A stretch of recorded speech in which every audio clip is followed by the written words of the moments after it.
So we have here today with us Professor Martha Reineke from University of Northern Iowa, who has agreed to kindly speak to us about Professor René Girard and how he had an impact on her and how she first met him. So let me start off by asking you, when did you first hear about Professor Girard? Yes, well, that's a really good question. So I was starting out my career, and I was part of a French reading group at my university where we were reading the most recent publications in post-structuralism.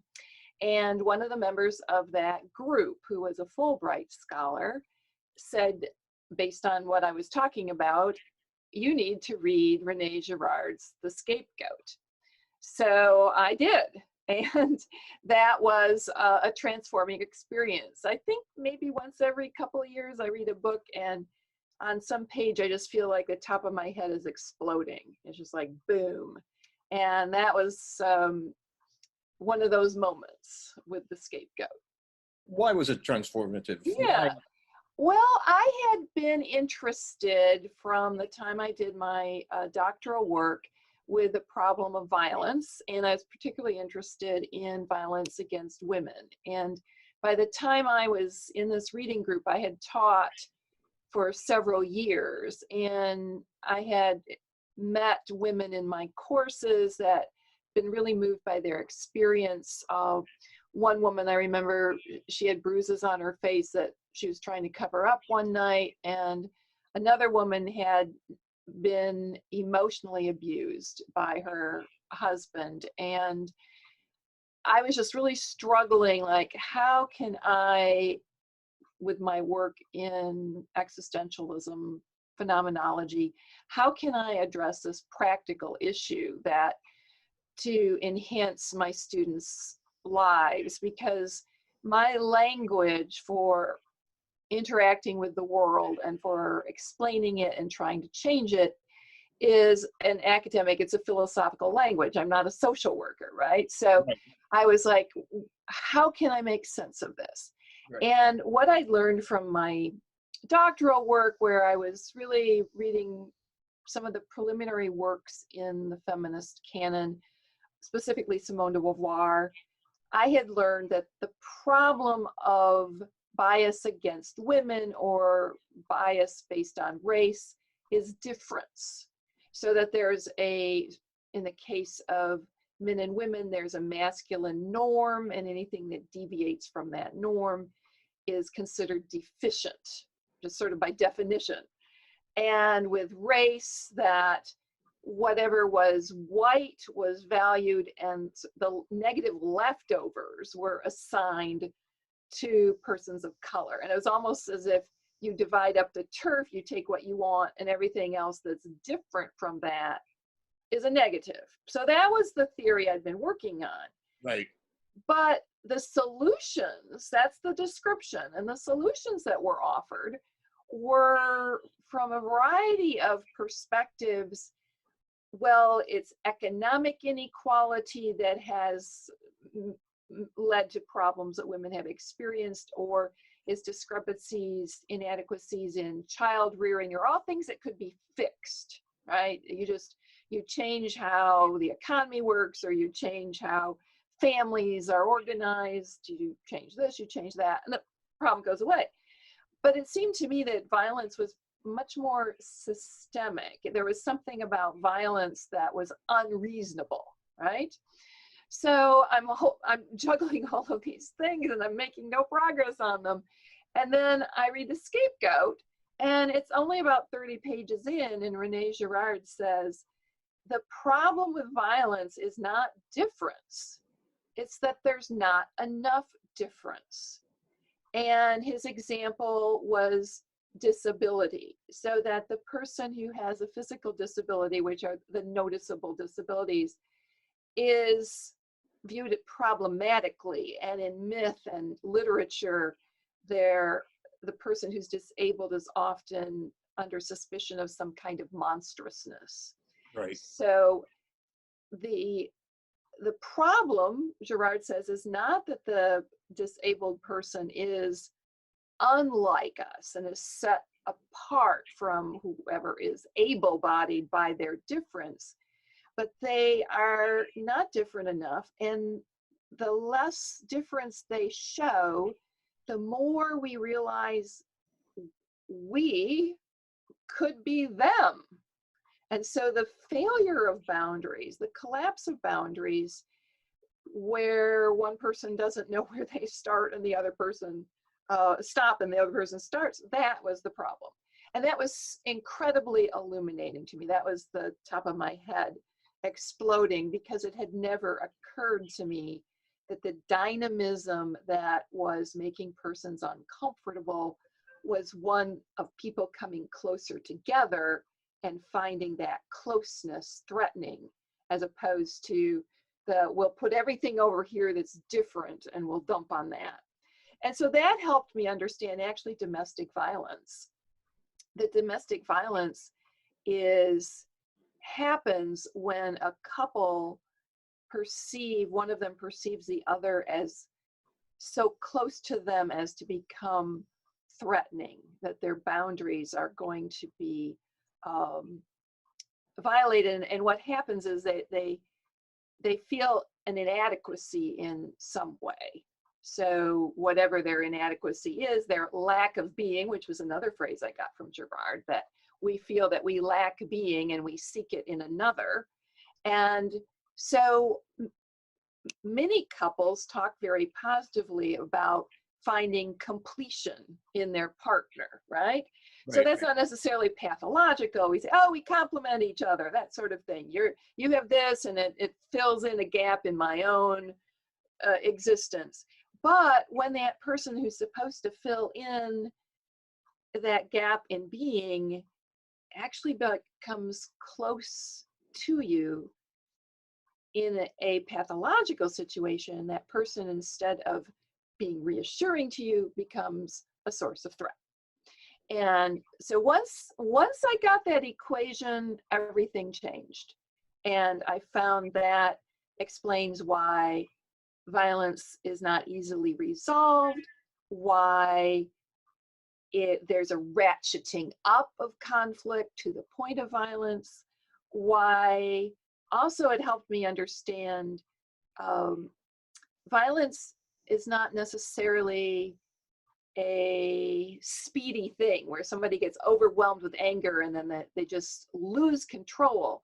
Because in torture, violence is done slowly. And so the idea that you are invaded and you have to stop that invasion in a very deliberate manner also helped me to understand different expressions of physical violence. So when did you meet Professor Girard first? Well, I am not really sure. I started going to the Colloquium on Violence and Religion meetings. And at one of the, he went to all of them, right? And so I associated each summer I would go to a cover meeting and he would be there. And he would be participating in conversation and meals. And so I would be sitting we would all eat together and I'd be sitting at the dinner table. He'd be there, he'd be in the lectures, and sometimes he spoke. Though the first time, the first memory I have of him specifically was when he was at a conference, I think it was at Purdue, and he was engaged in a dialogue with a scholar, Bruce Chilton, who's a biblical scholar who works with the early Common Era materials. And he and Girard engaged in a multi-day dialogue. And that, to me, was an incredible model of how scholars can talk with each other, learn from each other, disagree with each other, and yet be supportive of each other's particular ways of seeing the world. And I think that is a testimony to mimetic theory at its best, that when imitation of others, so scholarly imitation, can be conflicted, so there can be a competition among scholars. But Girard showed what we like to call positive mimesis, where he and Chilton were appreciative of each other's perspectives. And so that became a defining moment for me in thinking about Girard as a scholarly role model, is how he talked with other scholars. Right. And how did he have an impact on your own work and your own research? Yes, well, that's a really good question. So the other thing that happened when I was in that French reading group, the same person who told me to read The Scapegoat also told me to read Julia Kristeva. And she had published around the same time Powers of Horror, which was a view of how violence is caught up with fears of pollution. And I was very much interested in the embodiment of the threatening similarity. And while Girard addresses that threat where the closeness becomes monstrous and about the physicality of monstrousness, Yes. his theory of violence, he doesn't spend a lot of time discussing that. So I was interested in how she addressed the physicality of violence, particularly coming out of pollution, because pollution is seepage. It's where that closeness becomes really messy. So when we think about pollution, it's by definition uncontrollable. It's something seeping under the door, coming through the air, and it doesn't observe boundaries. So it's a particular kind of problem. And so I was interested in that, and it spoke to a gap in his work. And then I was very much interested that her theory said that the initial work we do with boundary creation of how we are both similar and different from each other is in early childhood. And Girard doesn't think very much interesting happens until humans have language, symbols, and rituals. Whereas Kristeva, following Freud, one of the first stories that she talks about is the Fort da game, where Freud's grandson Ernst is playing a game. He barely has language and his mother has left, and he's throwing a reel toward and away from him and saying fort and da. And Girard actually talks about this game. It's a very famous example in psychoanalysis of various kinds of things. What Kristeva talks about is that this child who's barely learning language is, the words aren't as important as the fact that he is dealing with the separation from his mother, with biting her off with the words of his minimal vocabulary, that there's something physical in his managing of her separation, his separation from her. So that became an interest to me. And so what I often say is that if Kristeva and Girard had had a conversation together about her interest in his work, because she followed his work for many, many years and cites his work regularly in hers, even in her novels. He's alluded to his non-sacrificial Christology. If they had had a conversation, which at one time seemed possible, he heard her as a grad student when she was in a graduate program in France. He invited her to come to Johns Hopkins as a visiting professor. And if she had gone, my career would not have been necessary, because I think they would have connected and she would have influenced him just the way he influenced her. Right. And some of the things that are missing in his work that I think would enhance his work had he looked into them, he could have appreciated just the way he was influenced by so many of his students. So he was so influenced by Sandy Goodhart, for example, that the kind of early thoughts he had about Christian exceptionalism, he really recast those views over the years of dialogue with Sandy Goodhart, and saw in the prophetic message of the Hebrew Bible the anticipation of the anti-sacrificial narrative of the New Testament, and saw them as aligned. And I think the gaps in his thinking about the role of sexual difference in violence, he would have been able to revise his views over time. Right. Because one of the things he did in Violence and the Sacred, he talks about there being two kinds of blood, that there's the blood of sacrifice and then there's the blood of pollution. So in the first 50 pages of Violence and the Sacred, he has the poles that come from Freud, totem and taboo. Right. And he collapses the polluting blood into the violent blood. And he actually does that collapse thinking about pollution associated with women's bodies. And then he never looks back. Well, the positive thing about never looking back is that he's able to move in extremely novel directions. He's no longer in the shadow of Freud. He's doing work that Freud didn't do, particularly looking at the macro scale of societal violence, the anthropology of violence in a way that is absolutely unique, transformative, and why he is such an important thinker.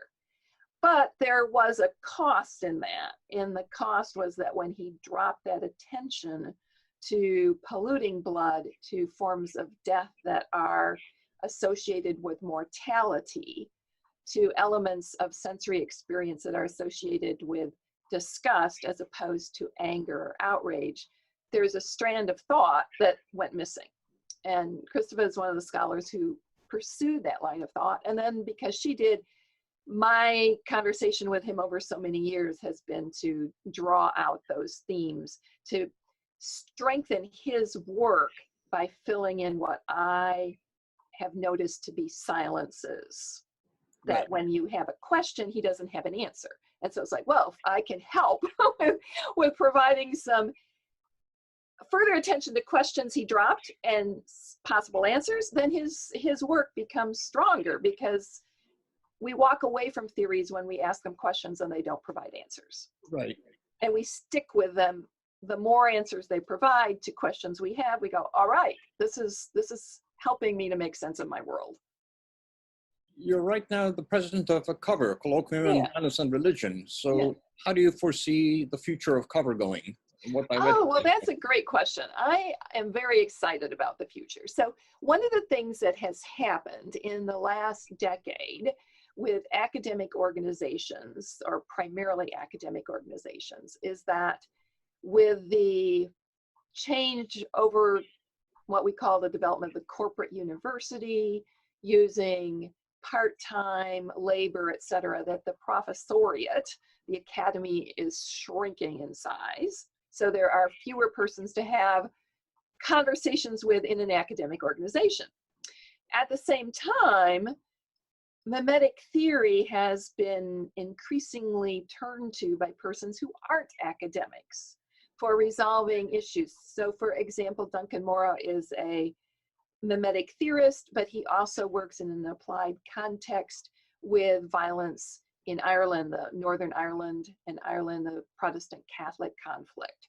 And he works in a local setting with workshops to help persons think mimetically about a very practical problem.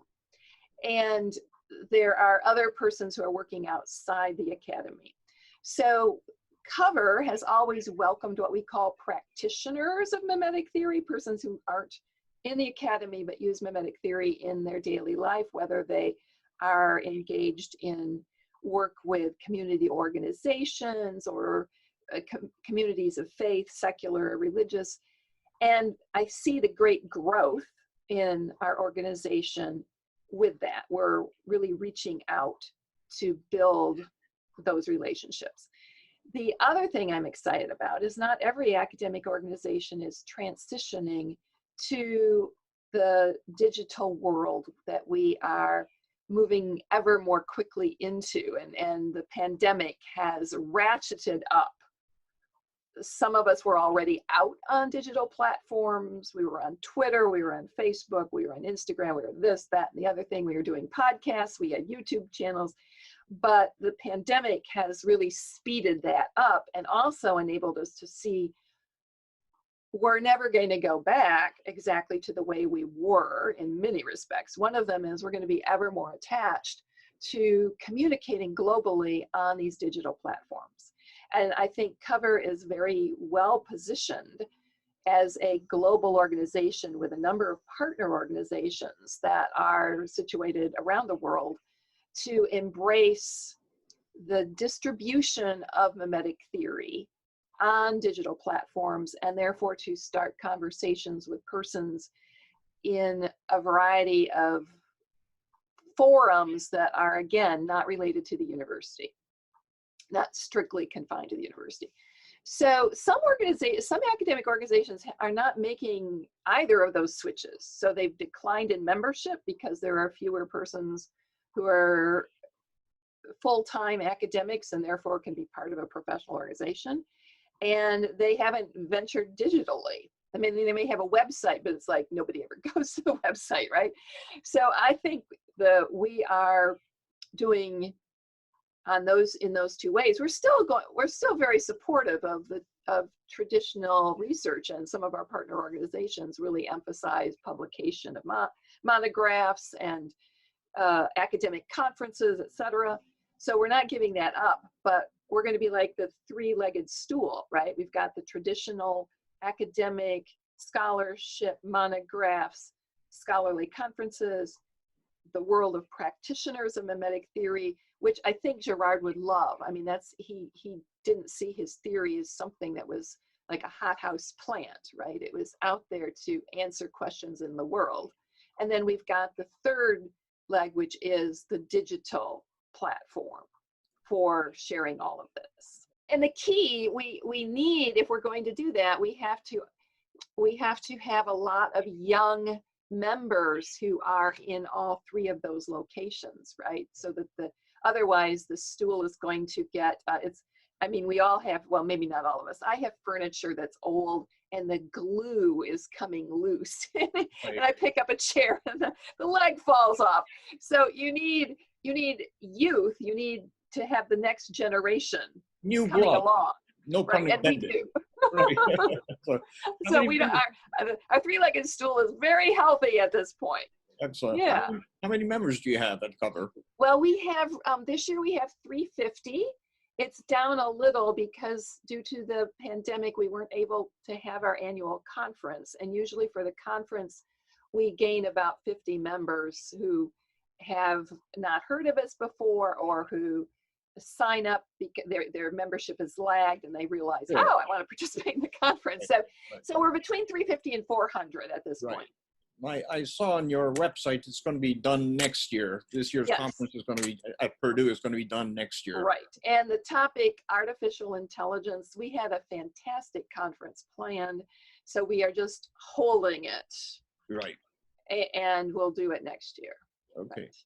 Was there a specific memory you have of René Girard that you'd like to share with us? So one of my favorite memories is, I think from the mid-2000s, I was out at Stanford for a mimetic theory meeting, and I was invited to come a day early because there was a seminar going on that was eventually going to become the Mimesis in Science book. And I was able to sit in on the seminar. So the seminar consisted of persons who were in neurobiology, neurosciences, developmental psychology. Urgulian was there, psychiatry being represented there. Dupuy was there. All the people who have chapters in the Mimesis in Science book. And Girard, of course, was there. And it was a very small group. We were sitting around a table and for a day and a half of conversation, and they were presenting their preliminary ideas for this, what was going to become this book. And as you know, in the US, we have very narrow disciplinary boundaries of what a natural scientist is as opposed to a social scientist or a humanities person. So all these folks were certifiably in the natural sciences, medicine, biology, neuroscience, etc. And so Girard, he was just sitting off like 3 people away from me, and I was able to, at this big square of a table, and I was able to look at his face as these people presented. And that's what I recall, is that on his face was this look of great appreciation and pleasure that scientists, persons in all these very quantitative fields, whether they're working with mirror neurons or doing, that's often developmental psychology has a lab, everything goes in a lab. These laboratory scientists were engaging mimetic theory in a very intentional and dynamic and fully committed way. And Girard had always said that his mimetic theory is a science, right? And he wanted it to be appreciated as having the kind of discipline and systematic aspect, and also the hypothetical aspect of things needing to be tested. He'd always wanted mimetic theory to be perceived in that way. And so that's what I saw in his face, that his work was being received in the way he had always offered it, but in ways which it was not always received when persons would try to slot it into, oh, it's humanities, it's not empirical, it's not testable.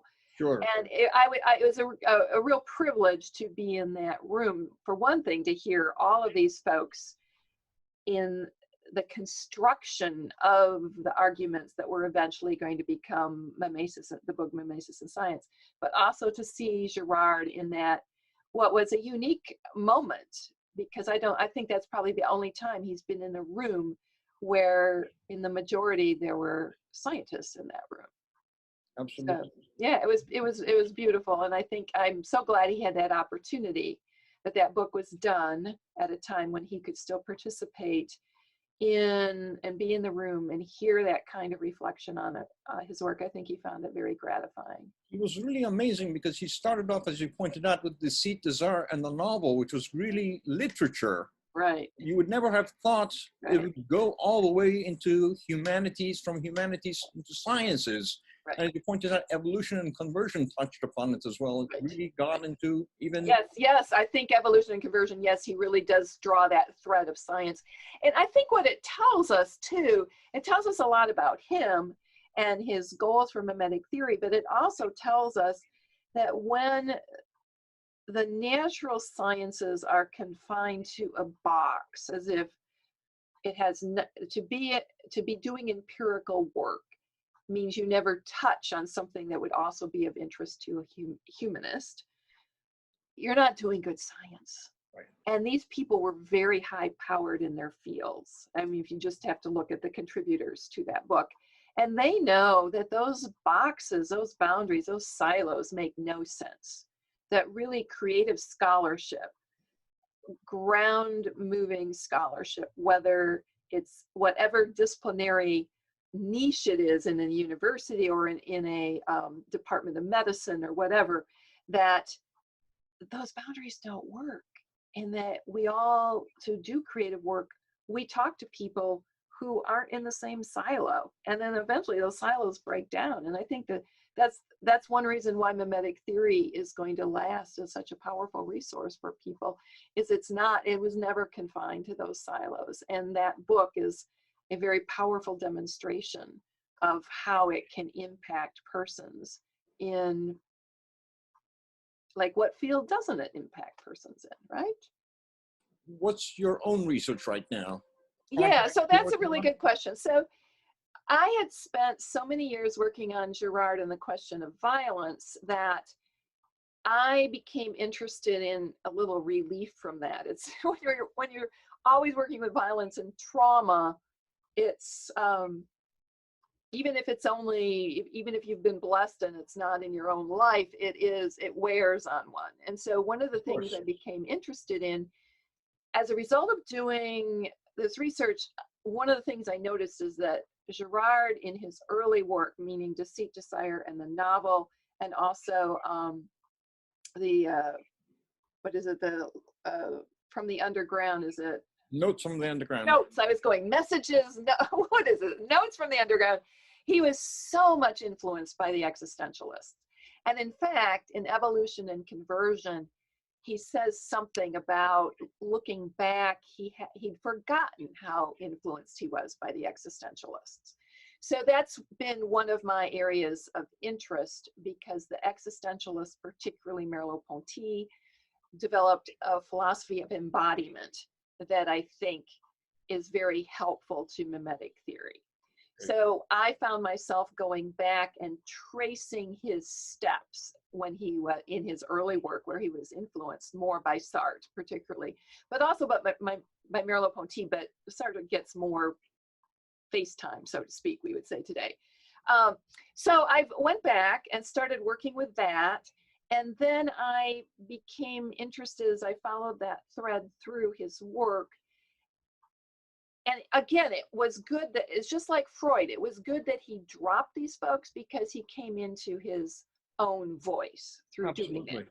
But there was a cost, and the cost once again was not attending, as with dropping Freud, he didn't attend enough to the negative aspects of the body. So pollution, the kind of interiorized violence that is associated with a kind of implosion, or the disgust rather than the aggression, right? So that he did totem but not taboo. And then giving up the existentialists, he gave up the erotic, the positive aspect of body relationships. So that's what I've been working with. I've been working with a mimetic theory of the erotic, and it has several components, one of which is he was very much influenced by Denis de Rougemont, who had a very popular book in the late 1940s, published in English when Girard was in grad school, very influential. And he had, he viewed that there was a vertical, that the love had a vertical component of agape, but it had a debilitating component that was eros. And so even in marriage, the best model of love is that of the mystics, who had no marital love with humans, right? So I've been tracing, where could we get a positive mimesis, where could we get a positive view of the erotic by working on Girard? And so that's going in a couple of directions. I've been working with the de Rougemont part and tracing that through, and the work that that Girard did in Deceit, Desire, and the Novel of that. But I'm engaged in a multi-step project on Teresa of Avila. Oh, because fantastic. she's represented as a model, but that's only because Does Girard ever talk about Teresa of Avila? Yes, yeah, very briefly, because Rougemont does. I see. So it's very brief. It's just he basically, in my reading of Girard, he takes up the Rougemont thesis rather uncritically. I see. And then again, it's somewhat like what he does with Freud. He just sort of drops the topic. When he drops the existentialists and he drops de Rougemont, he goes on to his thing, and he does not return to the discussion of eros and embodiment. So in Deceit, Desire, and the Novel, you can see that he's following Sartre's discussion of in Being and Nothingness of the erotic. Page by page, you can hold Being and Nothingness in one hand and Deceit, Desire, and the Novel in the other, and you can follow along. Of course, Girard doesn't always mention that he's reading Sartre, but that's the same thing. Merleau-Ponty wrote The Phenomenology of Perception and never tells us who he's arguing with. You have to know, oh, he's talking to Heidegger. Oh, he's talking to Sartre. Oh, he's talking to Husserl. You have to know this because he figures, I don't need to tell you who these folks are. You don't know them, then you shouldn't be reading me. Right. So the interest in Teresa, which he vaguely mentions, is that she had so much an embodied theology, and an erotic in a very positive sense. And there's been an ambivalence about that. There's been efforts to, after the fact, to obfuscate that, to say, oh, well, she, the same way that's done with Song of Songs and Song of Solomon. Oh, well, there's all these metaphors. Well, no. I mean, I think we need to look very directly. And so I'm working on like 3 papers at once on Teresa, one of which is to look at her Jewish background, because she came from a Jewish family, and Judaism has been much more affirming of, we would call it a positive theology of sexuality. And I think that influenced her mysticism in a way that, I don't just think that, there's a literature out there. So there's a literature on her theology, on the erotic aspects of it, that I'm trying to bring into conversation with Girard. And that will take me a while. Oh, it sounds fantastic. That's fascinating. It's quite brand new. Yeah, well, the thing that I find so interesting about Girard, and I suppose this happens to any scholar who finds someone such a rich source that they just never are done with that person, right? Yes. And so Deceit, Desire, and the Novel, which was the formative book for Girard's theory, it's like, I can't get out of that book. There's always something new in it that leads me into new directions. It's very rich. Oh, it's just incredible. It's one of the most important books published in the 20th century, and it's understated in the sense that at some point you could think, oh, he's just talking about a series of novels, but he's not. He's laying out his entire mimetic theory that's going to take him the rest of his career to parse.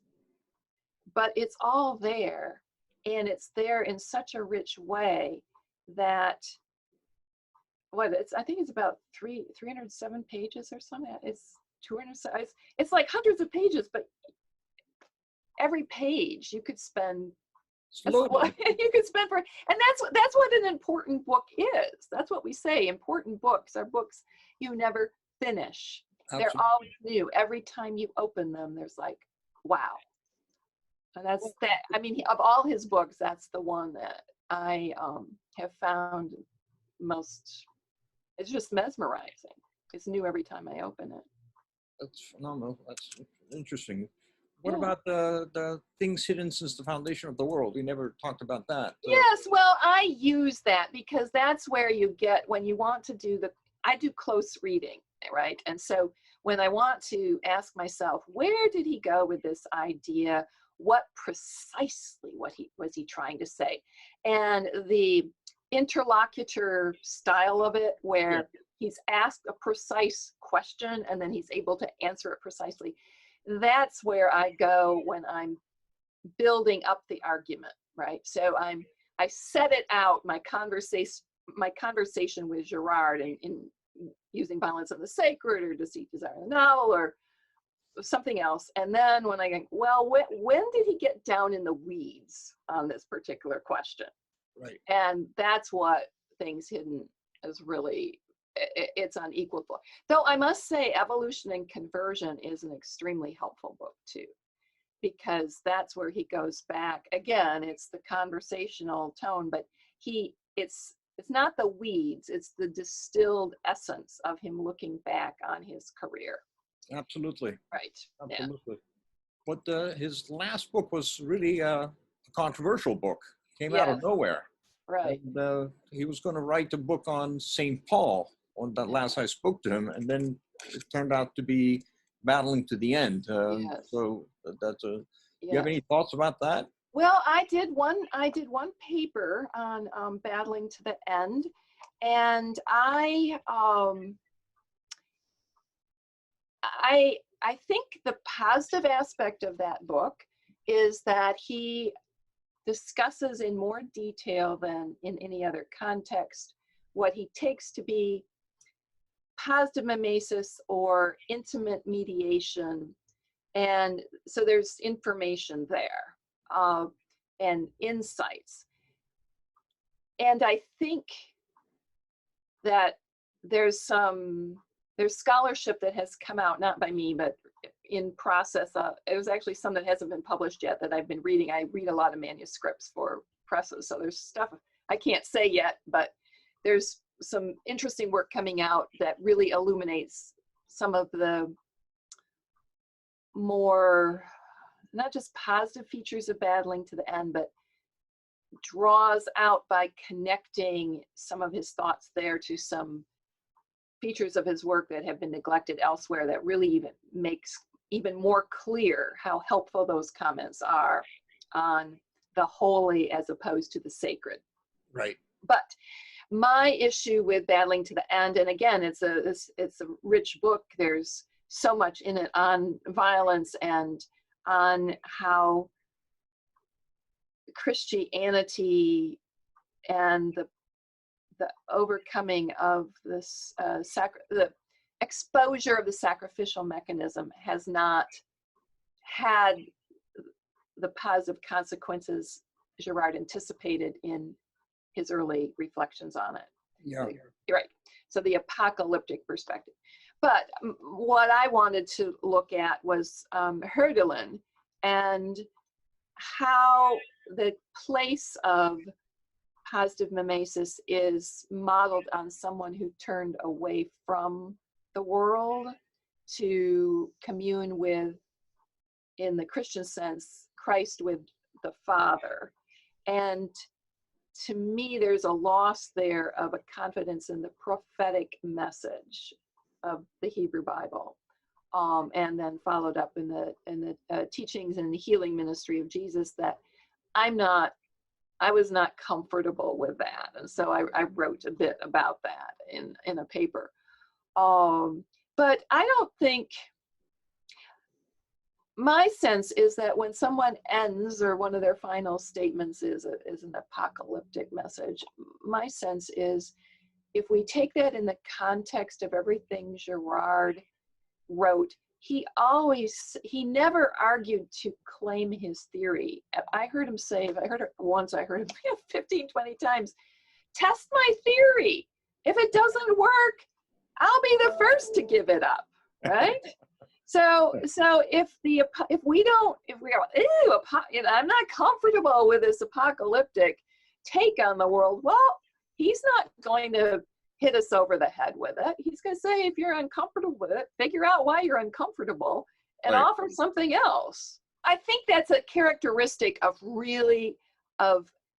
scholarly excellence. So my daughter is in the field of medicine, and she was actually just talking yesterday. She has been doing interviews for fellowships. And she says she has met some very well-known people in the field of medicine. And she said, if I hadn't read about them, I wouldn't have a clue, because the strongest intellects have the least ego. If you don't have confidence in your scholarship, you're protective of it, right? If you're personally invested in its success, you are going to put up blocks that are going to stop the ongoing movement of your work, and it's not going to have the influence. Right. So outstanding scholarship is egoless scholarship, whether it's in medicine or if it's in humanities or if it's in biological sciences. And so I think Girard is absolutely representative of the best in scholarship. He's not protective of his work. It's a hypothesis. Play with it, see what happens with it. And if it doesn't work, then I'm not going to insist that you keep it. That was not the point of throwing it out there. And that's so good for anyone who comes to mimetic theory, to know that that is not only his model, but it's how he modeled scholarship for others, so that persons the generations of scholars, including you, who were influenced by his work, had a model of generosity that has enabled mimetic theory to evolve and to look at new things and to never feel that, there are characteristics of, you need to be careful, you need to read carefully, you need to justify your arguments. There's all the mechanics of argumentation. But in terms of ever being told, oh, don't go there. Yes. There's none of that. None of that. Absolutely. No. It was very, very open and encouraging and supportive all the way. Yes. Thank you so much, and looking forward to meeting you after this pandemic is over. And thank you so much for taking the time to talk to us about your thoughts and memories of Well, this was fun. I really appreciated the opportunity, so thank you very much. I appreciate it.